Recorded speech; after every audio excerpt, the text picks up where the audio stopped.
Friends my name is खुशी शाह। मैं आज आपको ये हिंदी की चैप्टर 12 पढ़ाने वाली हूँ, जो कि क्लास 10 एनसीईआरटी बुक की चैप्टर है, जो कि इस बार 2020 के ईयर में आने वाली है। बहुत सारे चैप्टर्स हमारे कैंसिल हो गए थे, बट ये वाली चैप्टर ज़रूर आएंगी। और जिसका इन्होंने यशपाल जी ने इस चैप्टर को लिखा है, और उस चैप्टर का नाम है लखनवी अंदाज़।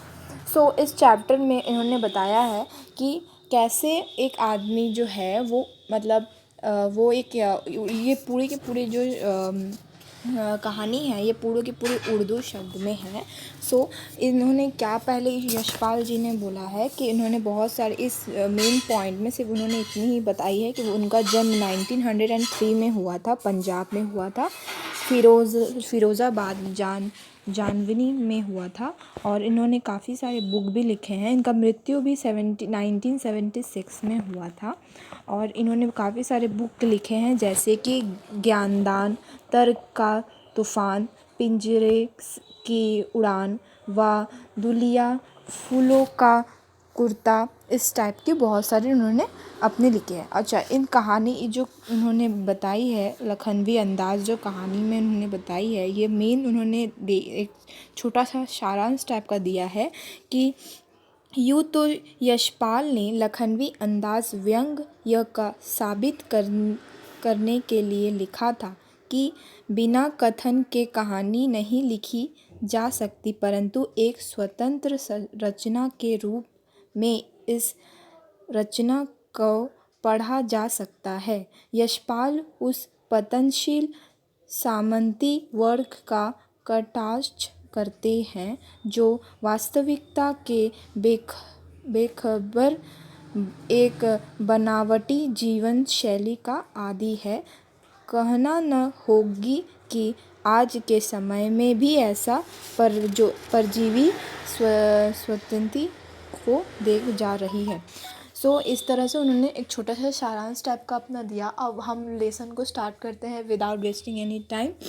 दैट लखनवी अंदाज़ जो कविता है, इसमें मैं आपको शॉर्टली बताऊंगी कि एक्चुअल में इस कहानी में है क्या। इसमें मेनली आपकी 5 पार्ट्स हैं।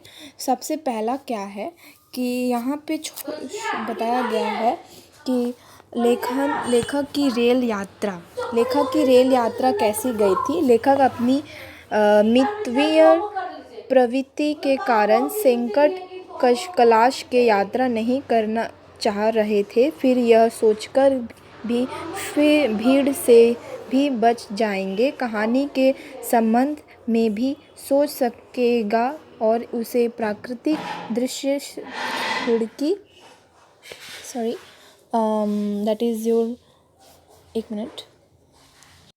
सोचकर वो भीड़ से भी बच जाएंगे, कहानी के संबंध में भी सोच सकेगा और उस प्राकृतिक दृश्य खिड़की से देखकर को मिल जाएंगे। अतः सेकंड क्लास का ही टिकट ले लिया।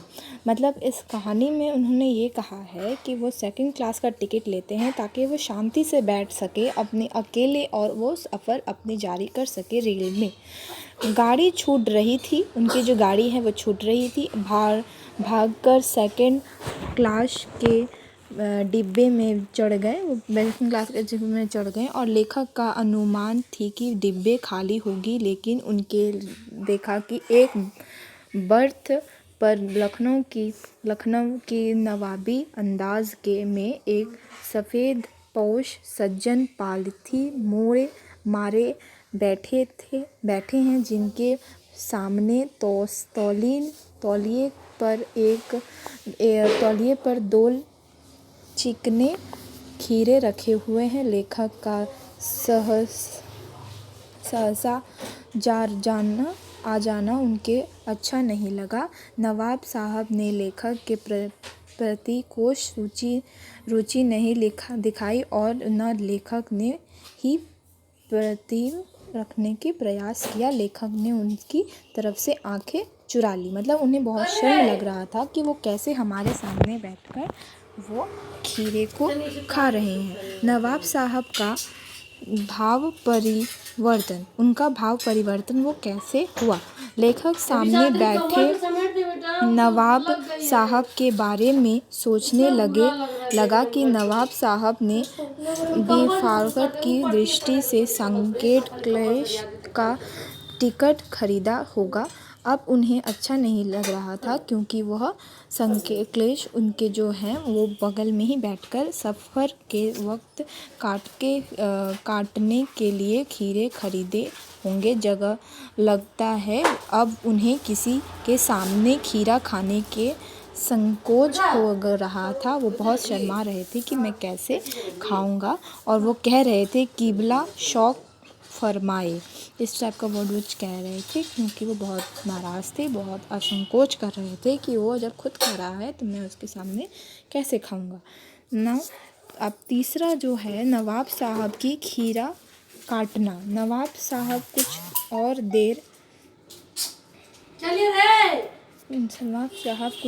देर खिड़की के बाहर देखकर कुछ निश्चय कर नीचे दे रखे पानी से भरे लौट से खीरे को धोए, तौलिया से पोंछे, जेब के चाकू निकाला, उनके सिर काटे, गोदे और झाग निकाला, छीले और फाके काटकर तौलिए पर